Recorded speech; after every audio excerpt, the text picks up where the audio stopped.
রাষ্ট্রীয় সনাতনী সেবা সংঘের উদ্যোগে রামলালার প্রাণ প্রতিষ্ঠা উপলক্ষে মহাধর্মসভা ও সহস্রকণ্ঠে গীতা পাঠ অনুষ্ঠানের আয়োজন করা হয় শুক্রবার। রাজধানীর স্বামী বিবেকানন্দ ময়দানে অনুষ্ঠিত হয় এই অনুষ্ঠান। উপস্থিত ছিলেন মুখ্যমন্ত্রী ডক্টর মানিক সাহা, প্রদেশ বিজেপির সভাপতি রাজীব ভট্টাচার্য, মন্ত্রী প্রণজিৎ সিংহ রায়, মন্ত্রী টিঙ্কু রায়, বিধানসভার উপাধ্যক্ষ রামপ্রসাদ পাল, আগরতলা পৌর নিগমের মেয়র দীপক মজুমদার, শান্তিকালী আশ্রমের চিত্ত মহারাজ সহ অন্যান্যরা। হাজার হাজার ভক্তপ্রাণ মানুষ এই দিনের মহাধর্মসভা ও সহস্রকণ্ঠে গীতাপাঠ অনুষ্ঠানে অংশগ্রহণ করেন। বিধানসভার উপাধ্যক্ষ রামপ্রসাদ পাল এই দিনের মহাধর্মসভা ও সহস্রকণ্ঠে গীতাপাঠ অনুষ্ঠানের উদ্দেশ্য সম্পর্কে জানান।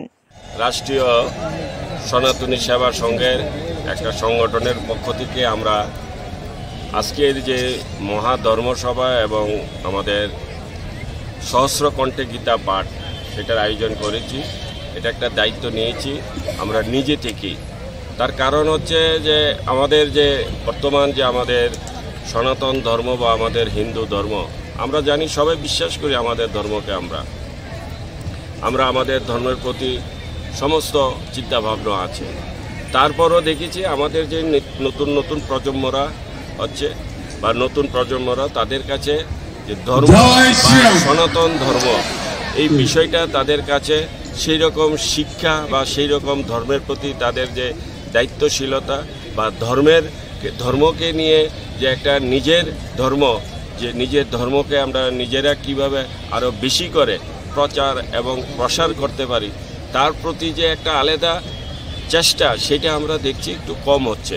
তো সেই জন্য আমরা চাই এখানে আজকে যাদেরকে দেখছেন এখানে বেশিরভাগই যে তারা কোনো না কোনো কলেজের, কোনো না কোনো বিশ্ববিদ্যালয়ের, কোনো না কোনো স্কুলের।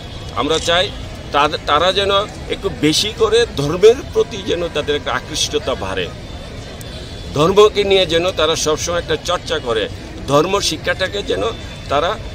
ব্যুরো রিপোর্ট, খবর ত্রিপুরা।